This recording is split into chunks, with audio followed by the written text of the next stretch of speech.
Mira, ¿dónde tú estás? Ya estoy aquí, mi vida. ¿Pero qué están tomando? ¿Pero por qué? Porque te traje lo nuevo y diferente, Taíno Light Boricua Beer. Y lo más importante es que es lo nuevo y acabadita de salir al mercado. ¿Y saben buenas? Claro, ambas cervezas tienen los mismos beneficios que una copa de vino, con menos calorías. La Boricua Beer 6%, fuerte pero con sabor. Y la Taíno Light 4.5% y es artesanal. Eso me gusta.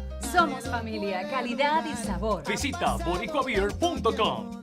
Synchrony Financial está contratando a representantes bilingües de colecciones en Orlando. Ofrecemos un salario inicial competitivo, incluyendo bonos mensuales hasta $1,200 y un paquete de beneficios integrales, cuales se inician desde el primer día. Aplique hoy en synchronycareers.com, que es SYNCHRONY careers.com, o envíe por texto el código SYF103 al 90206. Repito, envíe el código SYF103 al 90206. I am for the child who's had 7 addresses in a single year because she's in foster care, because her father abused her, and her mother couldn't believe her. She is the child I am for. I am a volunteer child advocate. I am you. Florida residents call toll-free 866-341-1425.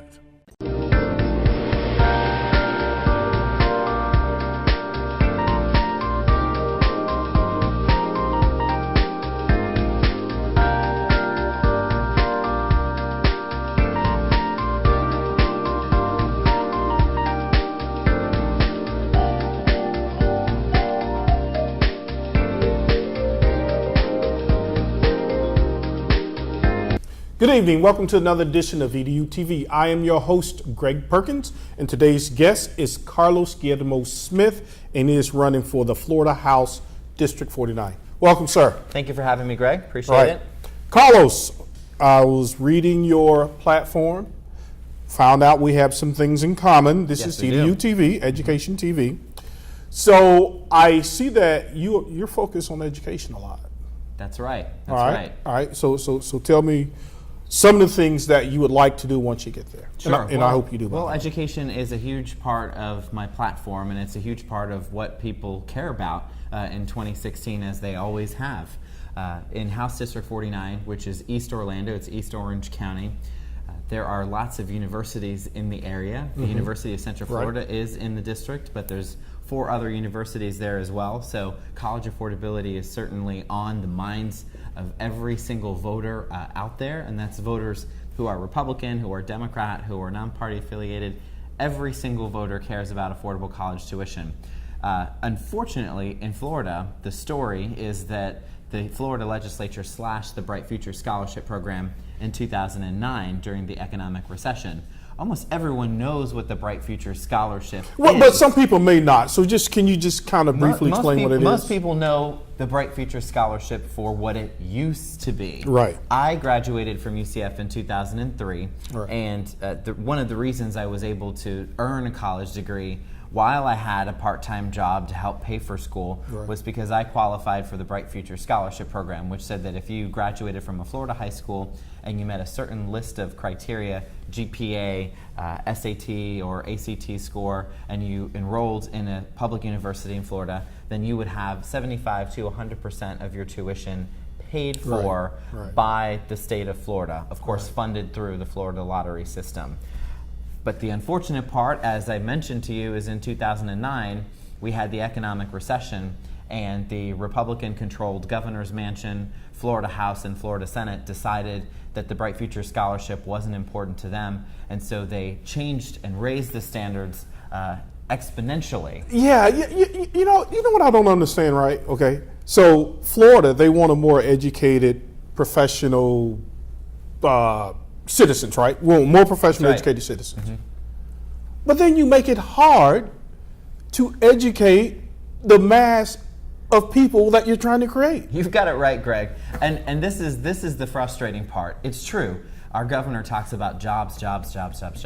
But the problem here is that we need to invest in education to make sure that we have a skilled workforce in Florida that is going to create demand for high-paying jobs here in the state of Florida. And if we don't properly fund not only K through 12, but also our state public university system, then we're going to have a situation where folks are not skilled workers, that they can't afford to go to college, that as a result, the demand instead grows for low wage, low skilled jobs, or people leave the state to go to other universities and find other jobs, which is why it's important for legislators to understand that to create the right economic environment in our state, we not only have to fully fund K through 12 and our state university system, but we have to set up a plan that also creates incentives for businesses to create jobs here in the state of Florida. What is wrong with you Democrats, man? You guys let these guys create these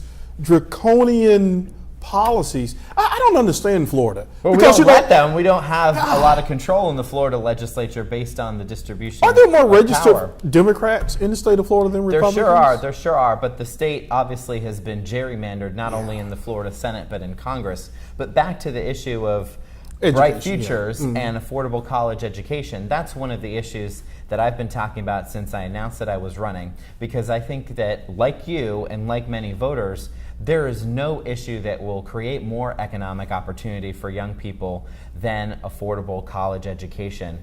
That's why on day one, I'm ready to sponsor legislation that is going to fully fund the Bright Futures Scholarship in Florida, bring it back to the pre-2009 levels that it was at before these cuts. That way, there would be obviously more access to a four-year college degree and more opportunity for people to be able to earn that degree. You're going to get a lot of resistance because I was reading an article, right?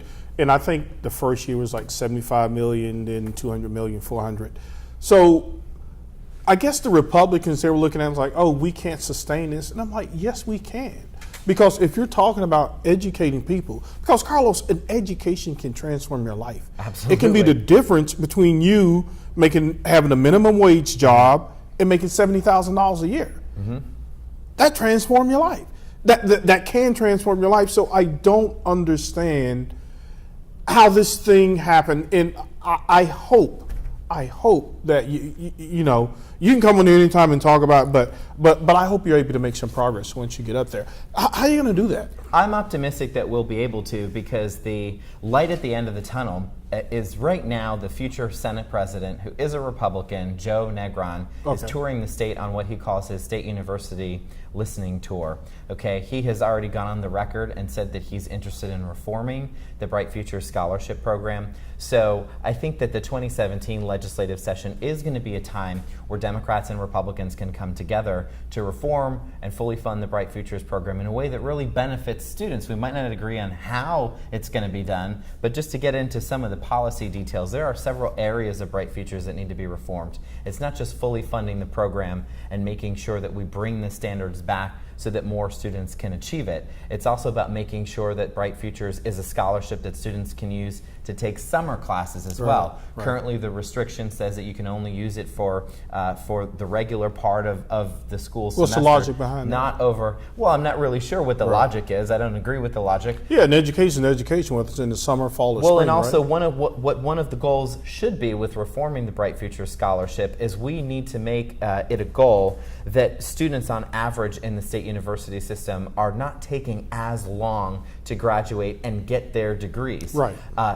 Currently, the system, which says that they can't use Bright Futures to help pay for tuition for summer, is actually making it harder or longer for students to be able to get that four-year degree. Right. That's right. So that's an important part of it. An important part is also making sure that we have the right structure for how Bright Futures, or how tuition, rather, is implemented in the state. One of the ideas that's been thrown out there is block tuition. Block tuition is something that I'm not really sure about, but here's how it works. Block tuition is basically a policy that allows for universities to say students that are full-time, 12 credit hours or more, can take as many courses as they want beyond that 12 hours, and the student would be charged the same rate. They Okay. could take 20 credit hours, or they could take 12, and they would pay the same rate. Oh, I which see is what great you're for saying. students. Yes. Which is Okay. great for students, but when you think it all the way through, Mm-hmm. what really happens is we need to be asking, does that block tuition program going to come with extra funding from the state? Because to tell the state universities that they should be able to offer 20 credit hours to a student at the same rate as 12, you're also saying that they need to hire more teachers. You're also saying that they need to have more resources, that they need to have more classrooms to hold these students. So that block tuition better come with more funding from the state. Otherwise, you're going to see college classrooms are going to be packed with students. Yeah, and I don't know how likely students. that is, because they're already cutting. I mean, even Right. the K-12 schools were complaining. It's like, oh, there's an increase in school funding. No, it's not. Sure. All you did, you just restored the original levels where we were in 2009. And Scott It's gets on there. historic. Yeah, I'm like, dude, do you not think that people can read? It's not historic. It's historic based on the number of students who are in the classroom. That's what's historic. But yeah, the block tuition issue is something that Senator Negron has put forward. I'm not sure if that's something that's the right solution for Florida. All I know is that right now, based on the current structure, it's too hard for students to earn the Bright Futures, which means that it's too hard for them to afford college. And by the way, minority students are disproportionately I know. impacted. I was looking at the 2014-15 stats. 59% of white students get them, 6% of African American, and 24% of Hispanics. That's right. I mean, come on. I man. mean, it's actually so bad that the first year after the Bright Futures standards were implemented, the federal government opened an investigation into Florida's Bright Future Scholarship because they believed it to be discriminatory. Yeah, but against are they minority serious though, students. Carlos? I read, man, they've been investigating this thing. So when are they going to do something? I mean, come on. These Well, numbers it's up to are us. so It's obvious. up to us to do something. Yeah. It's up to us to change the standards so that more minority students and more students overall can access the program, and that they can be able to live out the American dream and live out the Florida dream, which in many cases is much harder to do if you don't have a 4-year degree. Yeah, it just upsets me, because I guarantee you, with those new standards, it wiped out a whole bunch of those B students. Just Sure. like if you were like 3.0 to about 3.4 with, average SATs, wipe them out. Yeah. And Carlos, being in college, I think the base award was like $2,300. $2,300 is a lot of money. It when is. your parents cannot afford to It send is, you to college. and right now, by the way, it's not just the standards that were changed. It's not just that they raised the requirement almost 200 points on the SAT Right. exam for a large majority of these students who are eligible to qualify, but it's also that the amount that they were paying per tuition hour was also reduced.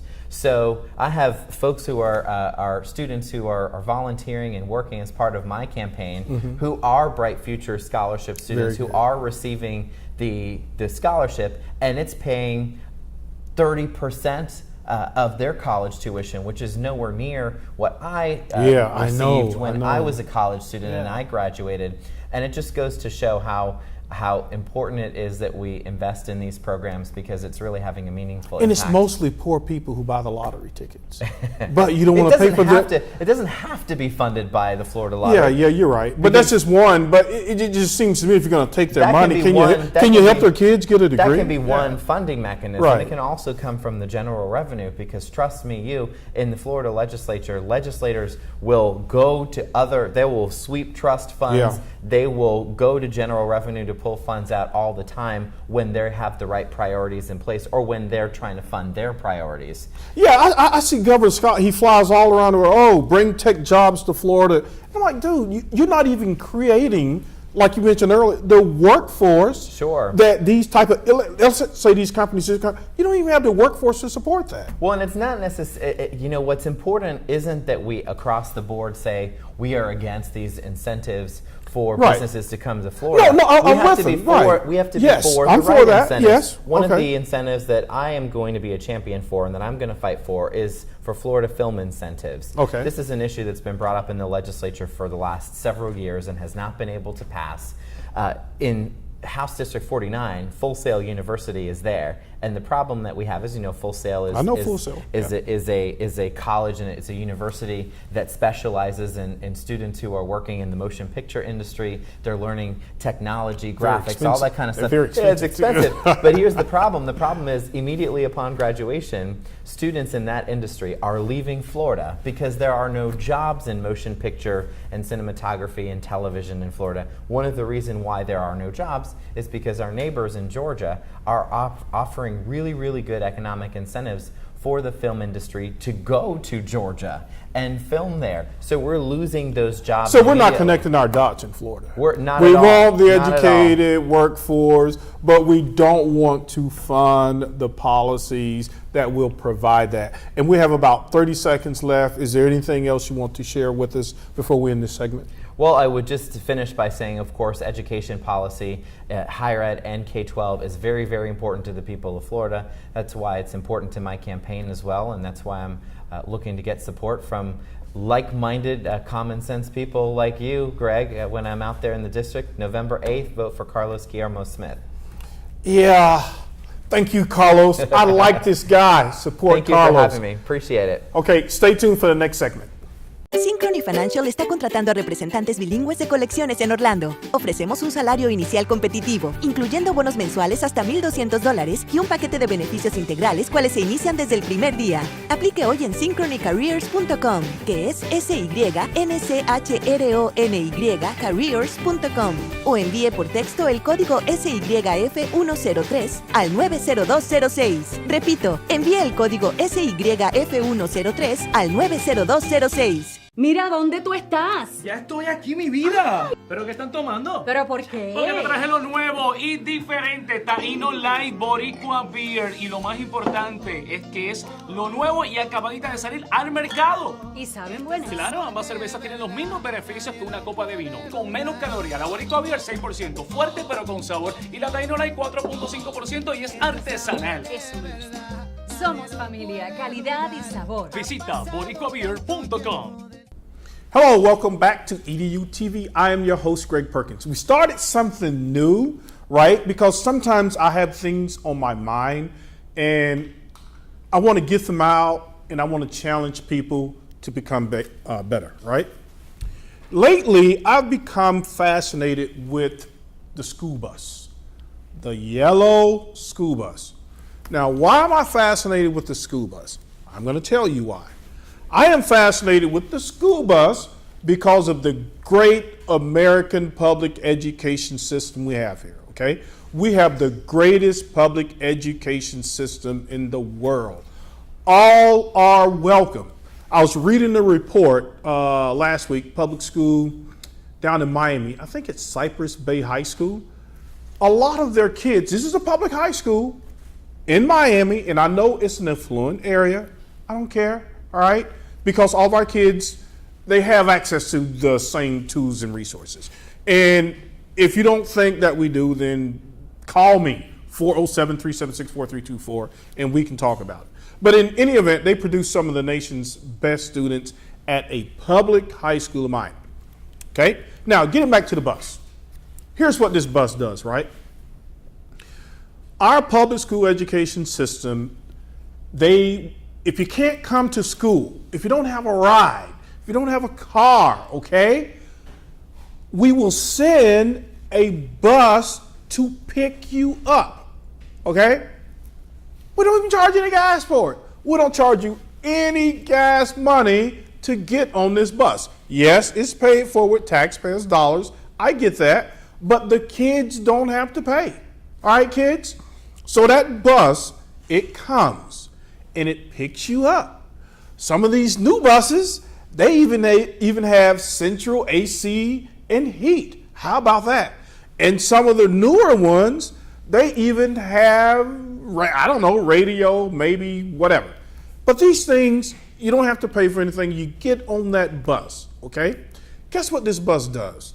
This bus then takes you to school, a free school. You don't have to pay for it. You don't even have to pay for it. Hooray, United States. That bus, it comes and it will pick you up and it will take you to a school. Guess what, guys? It takes you to a free school. All right? And so then you have the teachers, college educated, smart, hard-working teachers. And not only do you have nice teachers, okay, we're going to give you books, free books. Kids, come on. You won't get a better deal anywhere. That bus, remember we're talking about the bus. It's going to pick you up. It's going to bring you to school. And now we're going to give you a teacher. And guess what? If you're hungry and you can't afford a lunch, we're going to give you breakfast. All right? If hunger can't afford lunch, we're going to give you a free lunch. Okay? And guess what? After you have spent several hours in a day, music, art, math, reading. Come on, guys. Students, I know that some of our lives may be challenging. I get that. I get it. I know it's tough. It's challenging for a lot of people. But when you go to that school, please respect your teachers. Listen to your teachers and learn. There is a reason that we provide free education in America, because we want this to be a civil society.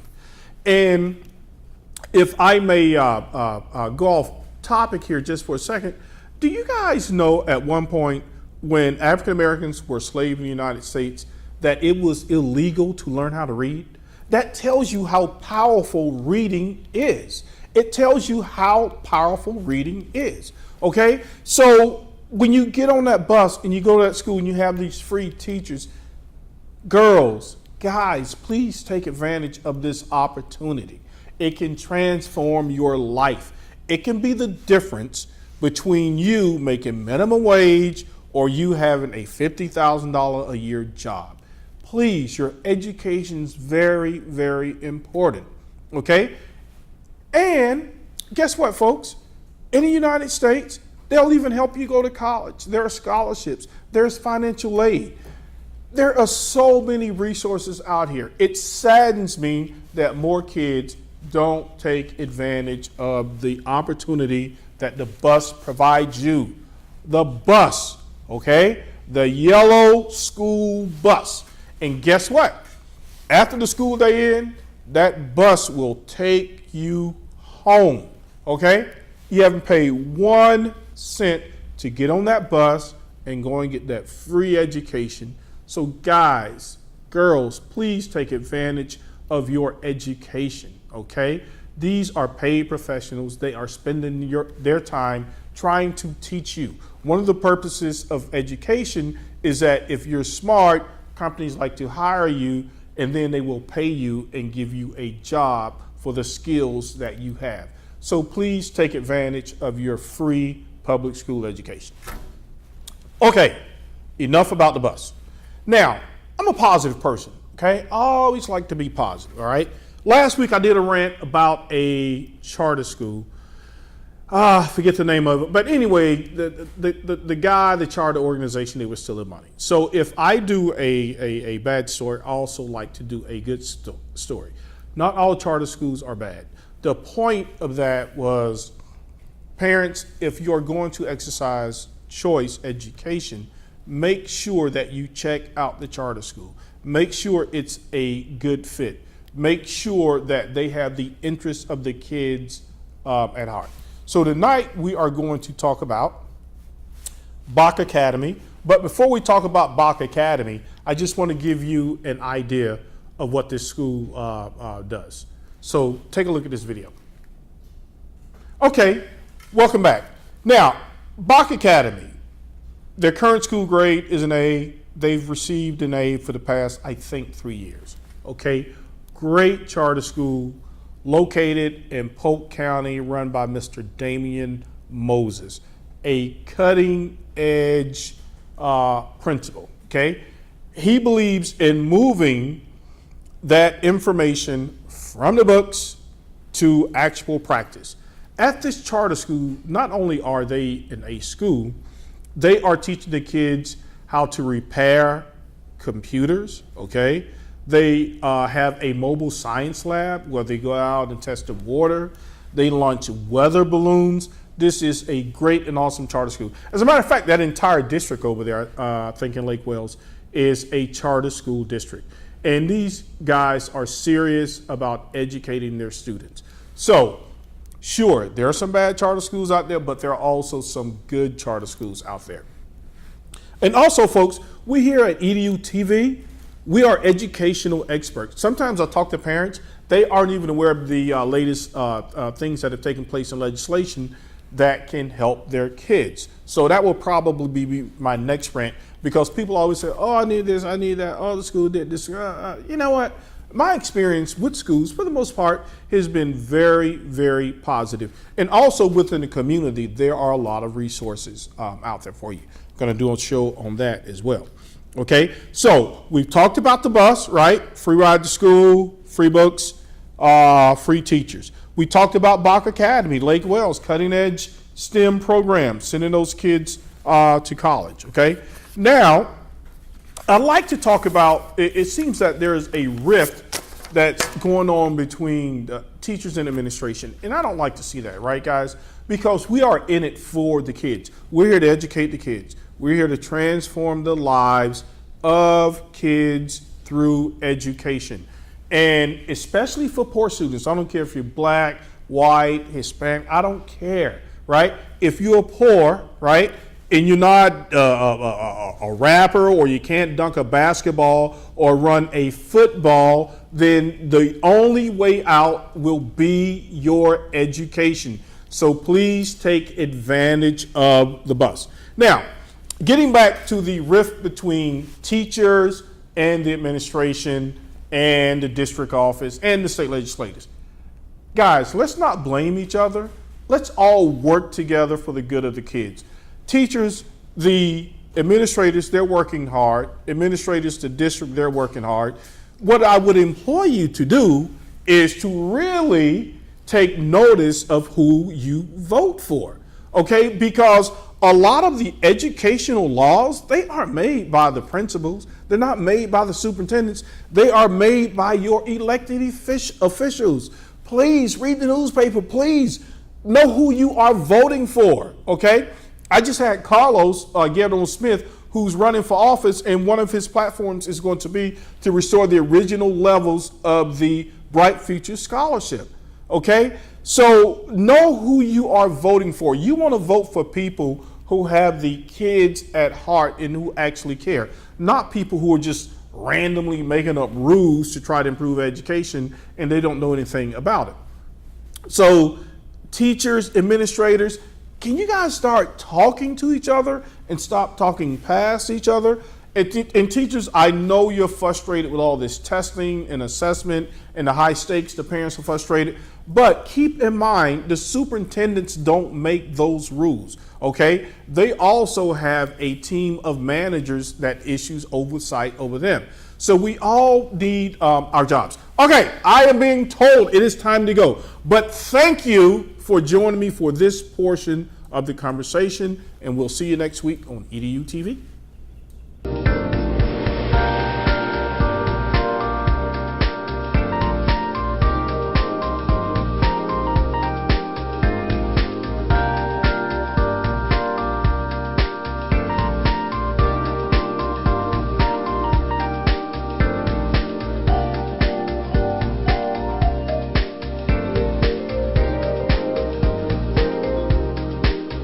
Mira, ¿dónde tú estás? Ya estoy aquí, mi vida. ¿Pero qué están tomando? ¿Pero por qué? Porque me traje lo nuevo y diferente, Taíno Light Boricua Beer. Y lo más importante es que es lo nuevo y acabadita de salir al mercado. ¿Y saben buenas? Claro, ambas cervezas tienen los mismos beneficios que una copa de vino, con menos calorías. La Boricua Beer 6%, fuerte pero con sabor. Y la Taíno Light 4.5% y es artesanal. Eso me gusta. Somos familia, calidad y sabor. Visita boricuabeer.com. I am for the child who's had 7 addresses in a single year because she's in foster care, because her father abused her, and her mother couldn't believe her. She is the child I am for. I am a volunteer child advocate. I am you Florida residents call toll-free 866-341-1425. Synchrony Financial está contratando a representantes bilingües de colecciones en Orlando. Ofrecemos un salario inicial competitivo, incluyendo bonos mensuales hasta $1,200 y un paquete de beneficios integrales cuales se inician desde el primer día. Aplique hoy en synchronycareers.com, que es SYNCHRONY careers.com, o envíe por texto el código SYF103 al 90206. Repito, envíe el código SYF103 al 90206.